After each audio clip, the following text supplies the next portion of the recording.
The name Spiti means the middle land, the land between Tibet and India.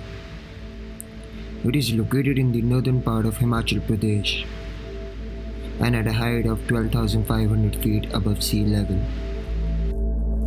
The ever-changing hues of the barren mountains is a sight to behold.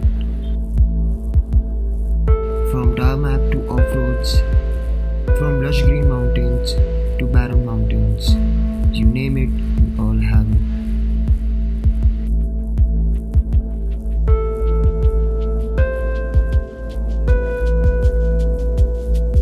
So, my brother Harshit and I started from Delhi and covered